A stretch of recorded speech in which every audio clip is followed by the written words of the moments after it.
Hello, good morning, good afternoon, good evening, depending on the time at which you are looking at and listening to this presentation. It is, of course, a bit frustrating to do this recorded and at a distance, but we've all become used to this over the past 2 years, so we'll make the best of it. It's a pleasure to be invited to your meeting and also to make a contribution to an important discussion about democratic citizenship education. Earlier today, I tried to record this lecture, and after 25 minutes, the whole system broke down. So I'm going to try again and hope that everything keeps working for now. I've given my presentation the title Democratic Citizenship in Practice, and then the longer title From Educational Agenda to Educational Principle. This is an important discussion about education and democracy, and one phrase, one sentence I often refer to is from an American scholar, Walter Parker, who says, "Democrats are made, not born." I completely agree with the not born.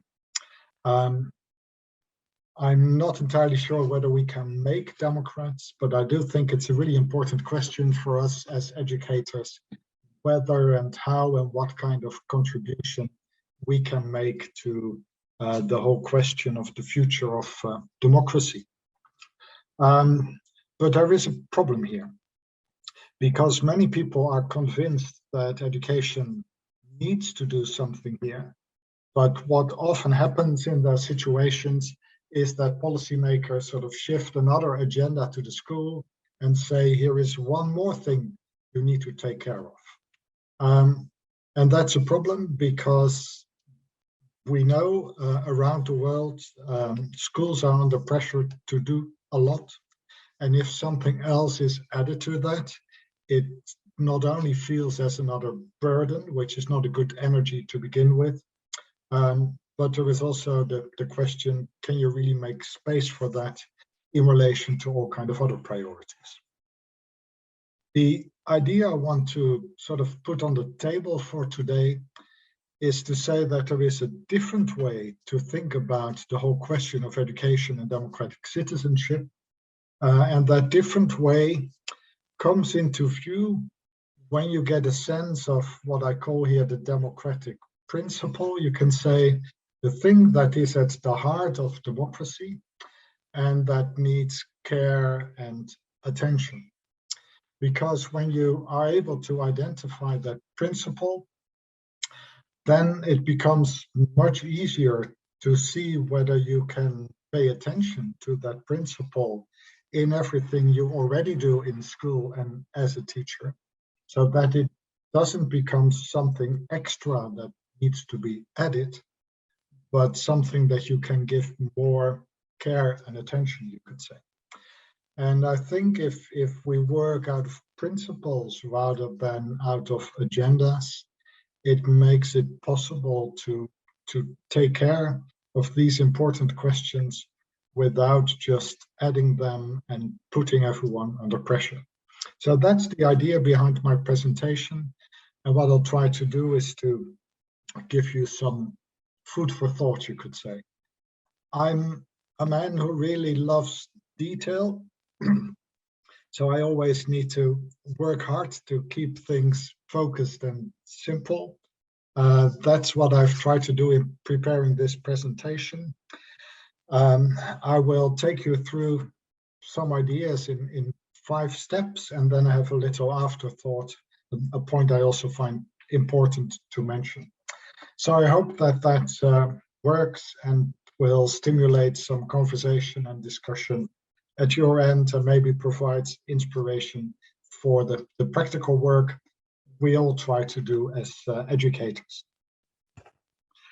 So for me, it begins with the question, what do we actually mean when we talk about citizenship? That's a question of definition, you could say. although I prefer to call it a question of what kind of conception of citizenship do we have.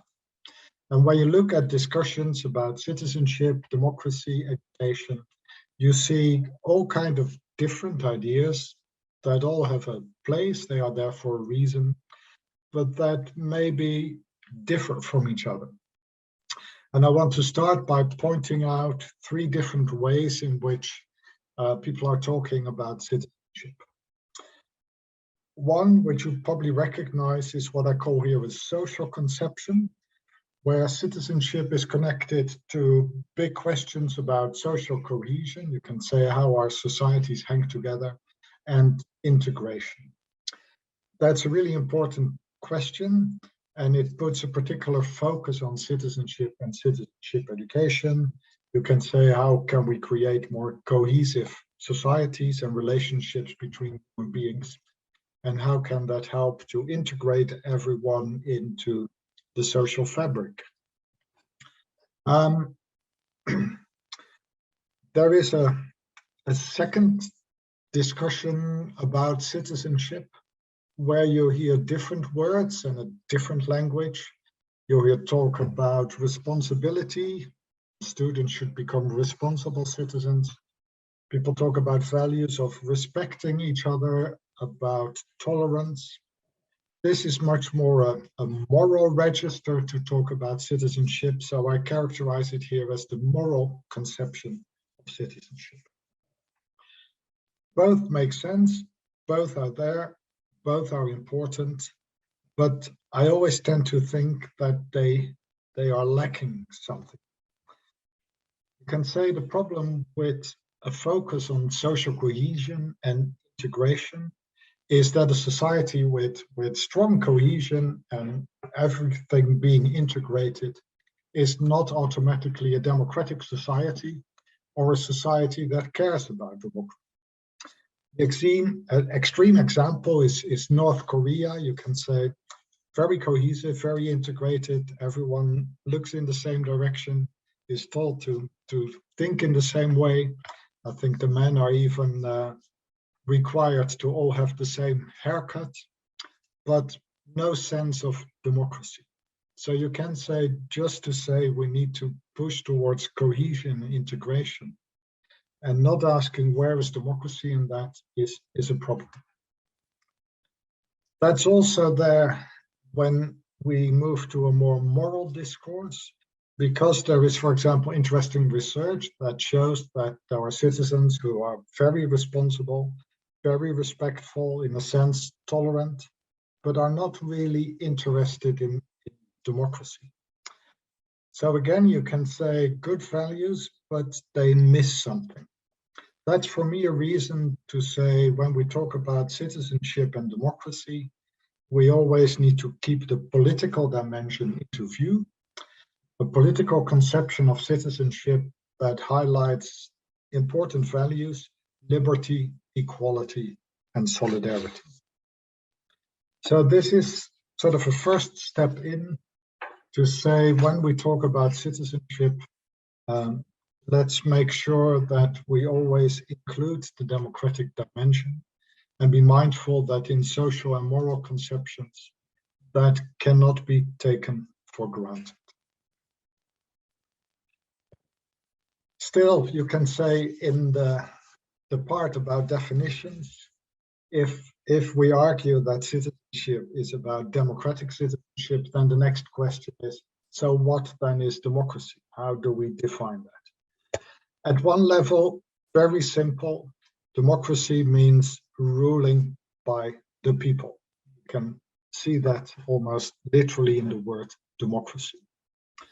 There are variations of this. I like this one, Abraham Lincoln, who defines democracy as the government of the people, by the people, and for the people. It's really nice to have these relationships in that definition.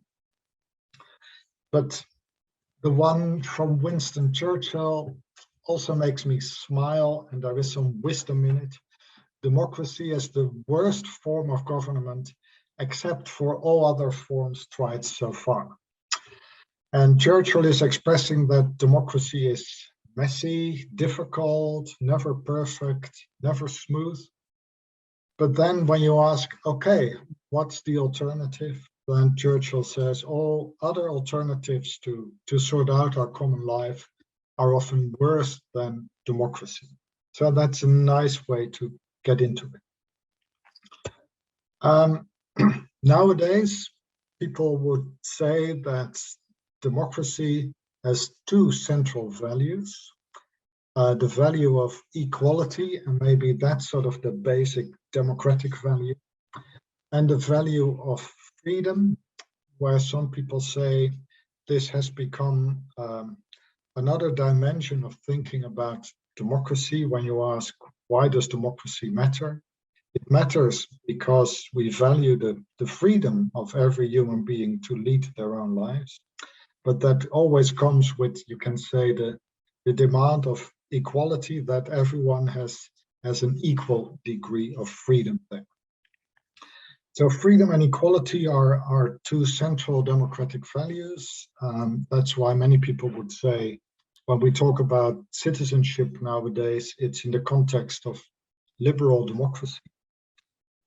They are not easy values, because when you look at examples of how to promote this, sometimes when we try to increase freedom for particular groups, it puts a pressure on equality. When we try to push equality, it puts a pressure on freedom. So this is part of the difficult ongoing work of democracy.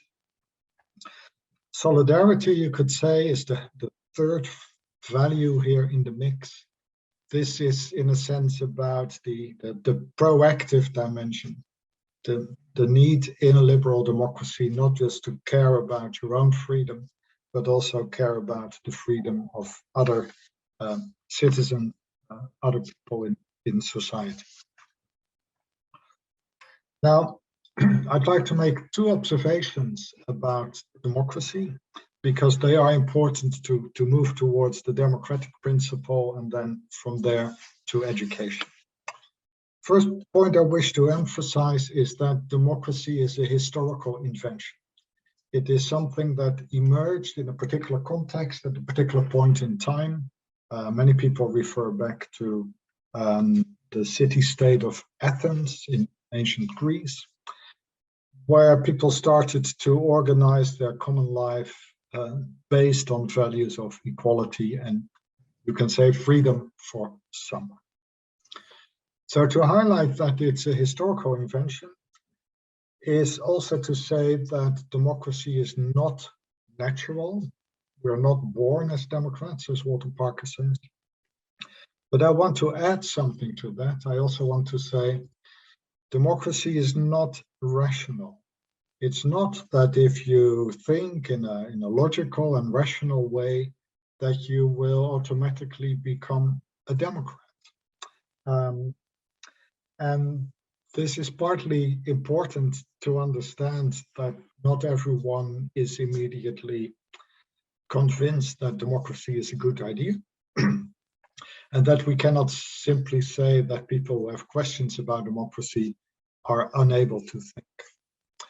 Even for education, I would say we should not assume that if we say only focus on helping our students to think critically, that they will become democrats. That requires something more. You can say it requires a commitment to these values of democracy. So it's not natural, not rational, but it's political. It's a way in which we as human beings try to live together, and try to live together with plurality, assuming that we have different views about what a good life is and want to create room for that.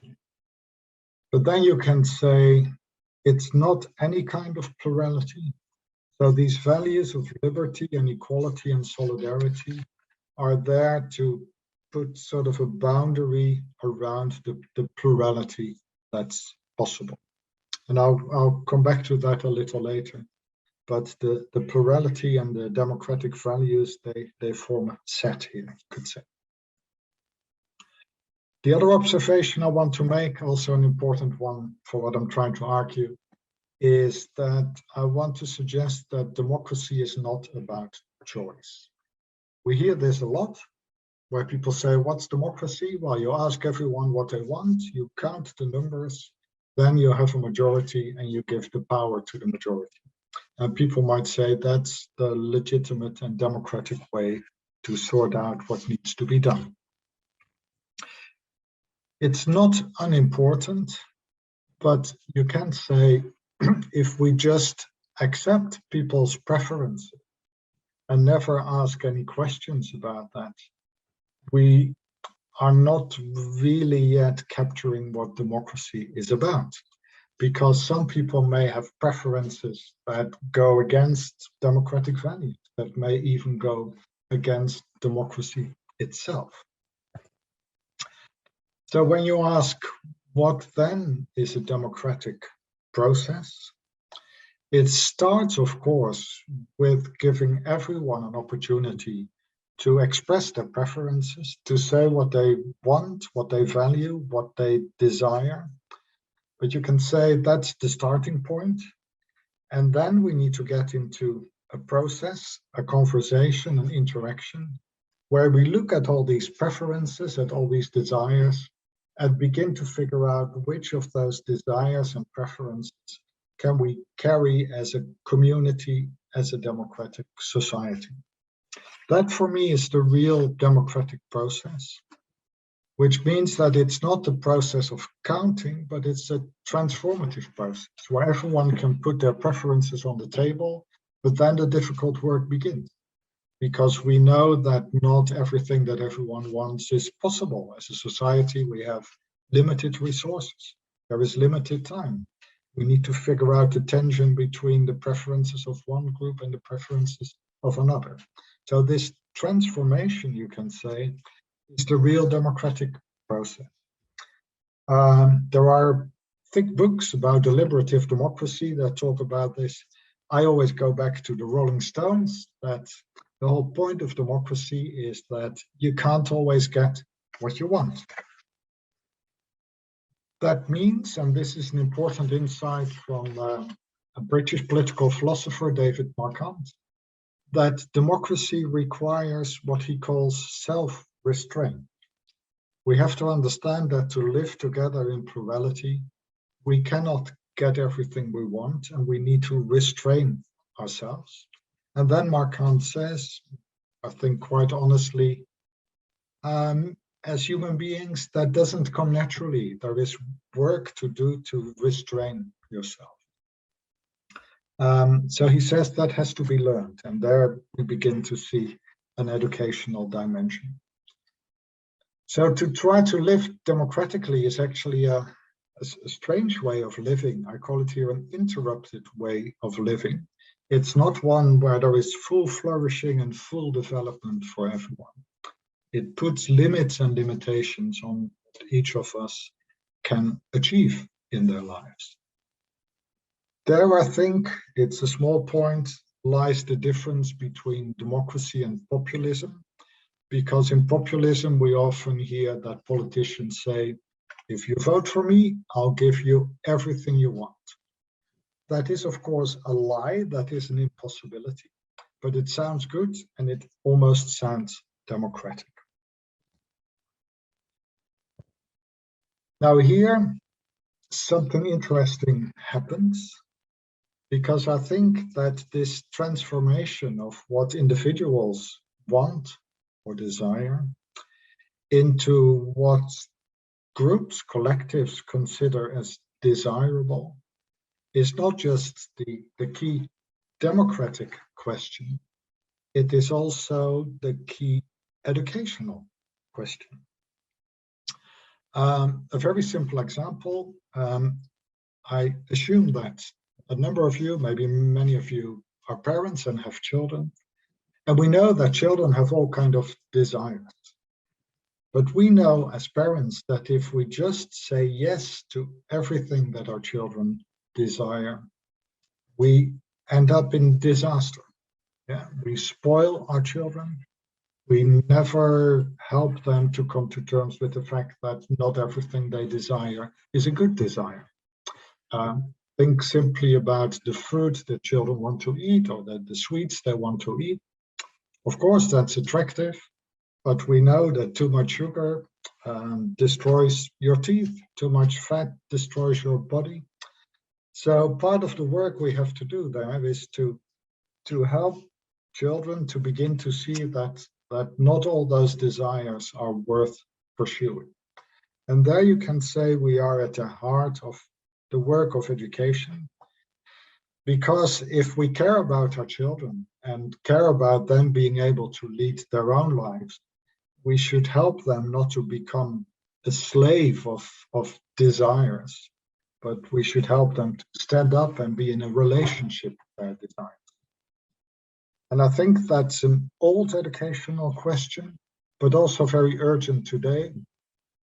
Because when you look at how young people are exposed to social media and advertising, they're constantly getting these messages like, you should desire this, you should desire that. If you give us the money, you can be anything you want to be. So they are surrounded by all these impulses that say you should desire more. And there the educational work comes in. Actually, you should not just run behind everything that is desired. How do we do that as educators? Well, not by standing here with a finger and say, you shouldn't do this, you shouldn't do that. What we hope for, and that's difficult, slow work, is that this question is what I desire, what I find in myself as a desire. Is that desirable? We hope that becomes a living question, you can say, in the lives of our children, the lives of our students. And that's special, slow, interesting, difficult work, but really important if we care about the lives of our children and the lives of our students. So here you can begin to see, and therefore this is in the middle of my 5 steps, that this democratic principle, how we collectively figure out which of our desires are the ones we can carry, pursue, that is also the central educational question, you could say. And there are all kinds of ways of talking about that. This is another way to do it, where I even play with desire. Whereas actually what we should try to do as educators is to arouse a desire in children and young people to want to exist in the world, not as a slave of their desires, but in what I call here a grown-up way. And I want to say a little bit more about what it means to exist in the world, because that has to do with democracy. And out of that, this notion of existing there in a grown-up way comes into view. So what does it mean to exist in the world? You can say that means not to exist in your own head, not in your own fantasy, but to really encounter the world as it is. The world in its materiality, but also the social world. Other human beings who are not like you, who may have other ideas and other plans. When we step into the world, you could say, and want to do something, sometimes the world is there and just support us in going in that direction. But not always, and sometimes we encounter resistance. Yeah, you are with a group of friends, you have a brilliant idea, you say, let's do this, and your friends look at you and say, that's a silly idea. That's a moment of resistance. Or in art, I often use art, you have a brilliant piece of stone and a hammer and a chisel, and you have an idea of the kind of sculpture you want to make out of that, and you begin to work, and it just doesn't work. The piece of stone doesn't allow you to go there. That's really meeting reality. Encountering resistance is frustrating. So what do we do with that frustration? I think not move it away from our children, because there is something really important happening. When we are frustrated and meet resistance, you can say, gosh, I really think this is a good idea. I'm going to push harder in order to get this idea into the world. Sometimes that is tremendously important. Think about the historical shifts of revolutions where people said, this is no longer going to happen. That's really pushing through for change. That's important, but there is always the risk that we push so hard that we begin to destroy this very world we want to arrive in. If we keep hammering on this piece of stone because it doesn't want to obey us, it will just fall apart. So there is a risk of world destruction. But this very frustration can also generate a different response where you say, oh, this is so difficult, so frustrating, I'm no longer going to engage. I step back. And sometimes, again, that is important. If your friends say that's not a good idea, you can say, okay, I step back. Let's see if we can find another idea. But there is always the risk that we go too far. And if we withdraw ourselves completely from the world, then we destroy ourselves, you could say. And when you look at what happens in classrooms, you see how students deal with frustration, and some move away and others keep pushing. And you can say the challenge for all of us, and it's a lifelong challenge, is to stay somewhere in this middle ground where we don't destroy the world, where we don't walk away from it, but stay there. And you can say that's what it really means to be in the world, to acknowledge that this world is real, that it may resist, and not to walk away from it, and not to push too hard. That's a worldly space. You could say it's a democratic space, and it's an educational space, because you can say the world is teaching you something, but it's also inviting you to stay. You can say that if you manage to stay in the middle, and that's an ongoing challenge, you manage to exist in the world in a grown-up way. Grown-upness has this word growth in it, and people often say, oh yeah, to become a grown-up, you develop, and when you're 18 or 21, then suddenly you are grown up for the rest of your life. I don't think that's the case. Just one historical example, the former baby in the White House, Donald Trump, was old, but I think he never managed to become grown up in the world. When the world didn't meet his expectations, he would blame the world rather than to change his expectations. So to exist in the grown-up way is to try to be there in the world in this strange middle ground. Philippe Mérieux, a French educationalist, very nicely says, this grown-up way of trying to be in the world is to be in the world, but not put yourself in the center of the world. And I really like that. All this has to do with our desires, but it's not to say desires are bad and let's get rid of our desires.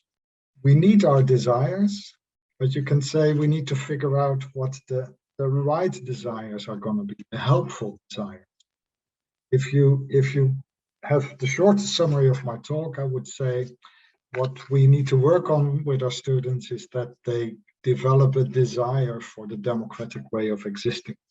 But because that is such a strange, interrupted, counter-natural way of existing, that's quite difficult. So it's about figuring out which desires are going to help and which are going to hinder. Indian scholar Gayatri Spivak very nicely says that is education. Education is the rearrangement of our desires to figure out which ones we want to have and which we want to distance ourselves from. And then she says that must be an uncoercive process. We cannot, as educators, force our students to go there. We hope that they want to go there. If you begin to look at the democratic principle and the educational principle along these lines, then certain educational qualities come into view that I think are helpful in developing this desire for wanting to exist in the world in this grown-up way. So I want to mention 3 qualities that I think are important.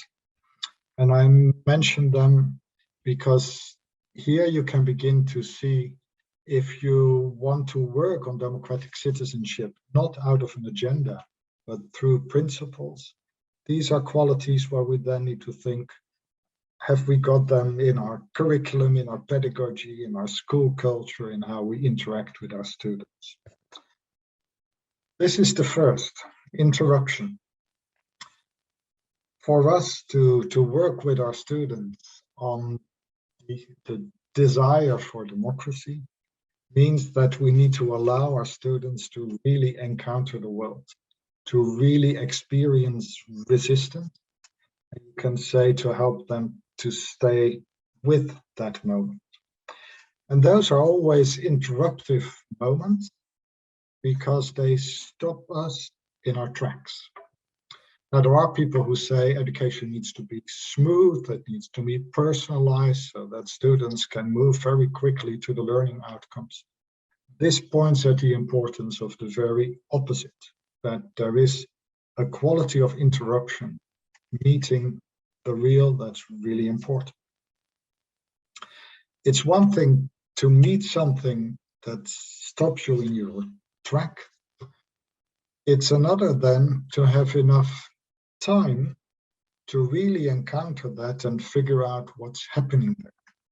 This is the second principle, the principle of suspension, of slowing down, of giving students time to meet the world. And when we meet the world, when it resists, we meet our desires, and to give them opportunities to look at their desires, look at the world, look at their lives, and begin to figure out which desires are desirable. We can talk about that with our students, but I'm not so much a fan of talking with students. I'm first of all a fan of finding ways in which students can experience and also have opportunities to do some work and some rearranging, you could say. So gardening for me is a beautiful example, because you can think as hard and as long as you want about a plant, but the plant will never grow any better or faster as a result of your thinking.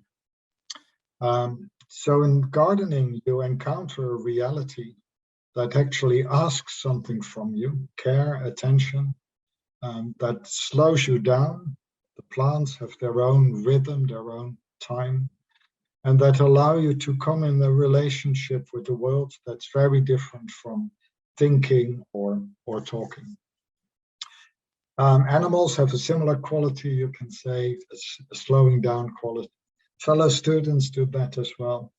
You can think about the arts, but then we shouldn't think about all this as sort of the extreme parts of the curriculum. I think if you give physics or mathematics or language with the sense of the democratic principle and the educational principle, you can do an awful lot with interruption and suspension there as well. So it argues that these processes are slow processes that time and particular form so that students can meet something and work through something.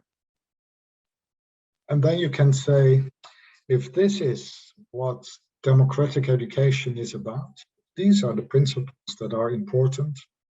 You can say to put particular difficulties in the trajectory of our students, but then give them opportunities to meet that and work through that. We also need to make sure that as educators, we provide sustenance. I really like that English word, which is partly support, but also nourishment, real food, you can say, so that they can manage to stay in that difficult middle ground. So maybe it's nice for your conversation if you think about how would these qualities sort of work in my area, my teaching, in our school. What you also see is that these qualities sort of go against many trends in contemporary education. that say the faster students go through the curriculum, the least interruption they have, the better students they are. I think that that's really a worrying way to think about education, and that for the sake of education and democracy, these other qualities are really important. So my fifth point is sort of bringing this together, and then you'll get my afterthought, and then I'll stop. All this suggests something about the school.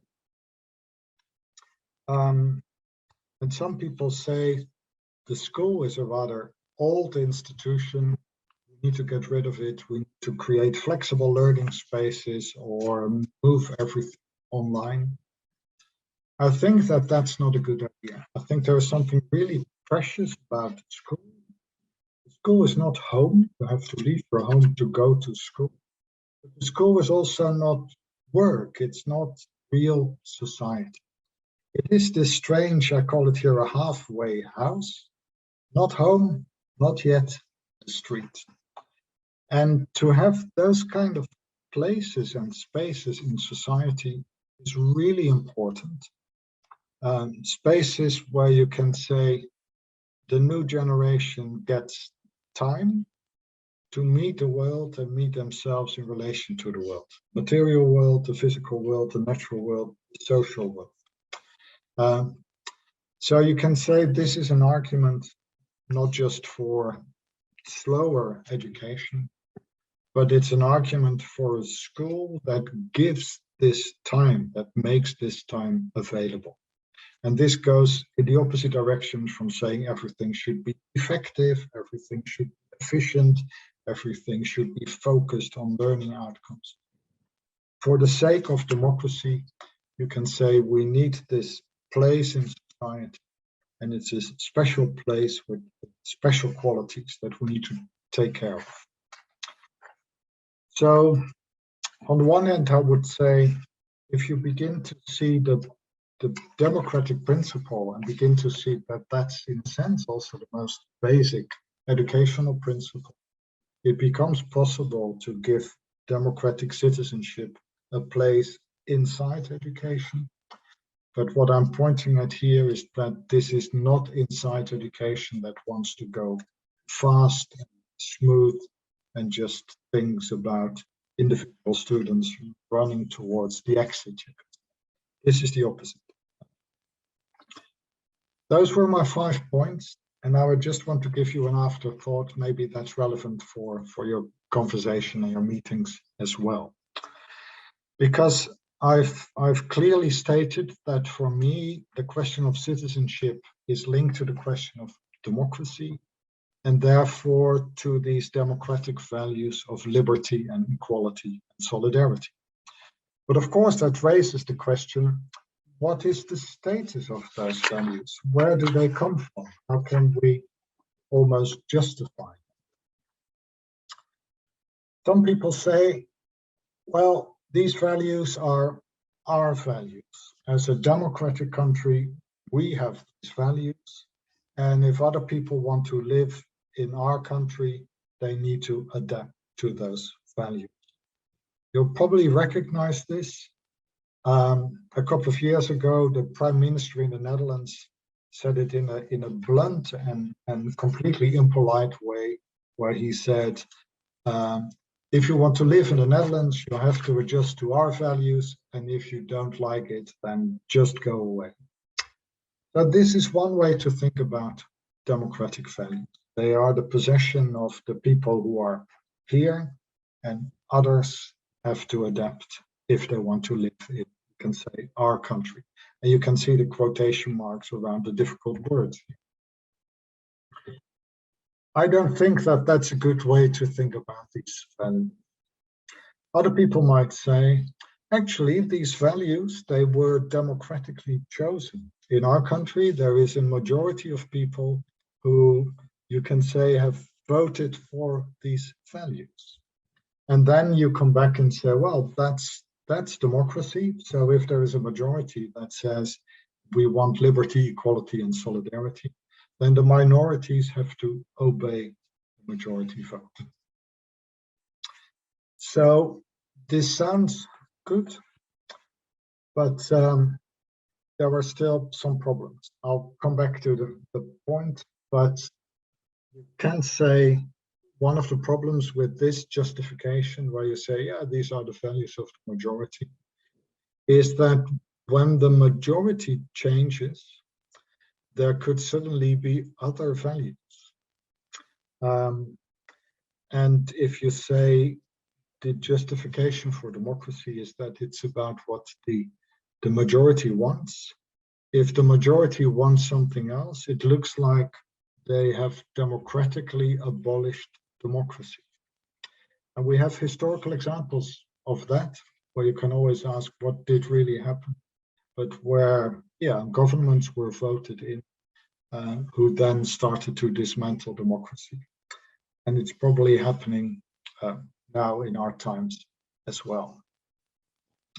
So my afterthought is to say maybe the best way to think about the status of these values is to say, well, for everyone who seeks liberty for their own way of life, and that is, you can say, why people migrate to democratic countries and say, we want to live there because that's a country where I can live according to my own values. You can then say everyone who wants that needs to have a concern for others who also want that, even if what they seek is a different way of life. So rather than to say the democratic values are in the possession of some, or to say the democratic values are the possession of the majority, maybe it's better to say these democratic values should be the concern of everyone who wants to live in plurality. This is quite abstract, but I like to compare it with football. Because you can say everyone who cares about football, and we know in football and other sports, there are many people who deeply care about their own team. They also have to care for the conditions that make it possible to play football, because you care about your team because you hope that they will play a beautiful game against another team and will do it so beautifully that they will win. So for football, you need at least two teams, but you can say everyone who cares about football also should care about the conditions that make it possible to play football. So you can say everyone who cares about football needs also to take care of the playing field, the literal playing field, the grass, but also the rules of the playing field, the regulations, the referees, and so on. And for me, that's a much better way to think about democracy and these democratic values, to say these values are actually outlining, constituting the playing field, democratic playing field, you could say, upon which we try to live together in plurality. And then you can say these values are not possessed by anyone, not by those who are here and not the ones who come from elsewhere. They are not possessed by a majority. Rather than to talk about them in terms of who possesses these values, we should say who should be concerned about these values, who should care about these values. For me, as an afterthought, this is a helpful way to think about what these values actually are. You see that it connects to very big discussions about how do we not just justify democracy, but also keep democracy alive. That's what I wanted to share with you. Maybe quite a lot, and there is more. So if you enjoy thinking along these lines, I've written too much, and some of that is also translated into Norwegian. Maybe the book I'm happiest about is the book that came out last year, World-Centered Education. where I really make this case, it is about our lives in the world. It's not about child-centered, how children develop. It's not about curriculum-centered, how we get knowledge in them. Ultimately, what matters is, can we encourage them to step into the world and meet all the beauty and frustration that goes on there, and try to live together with others in plurality.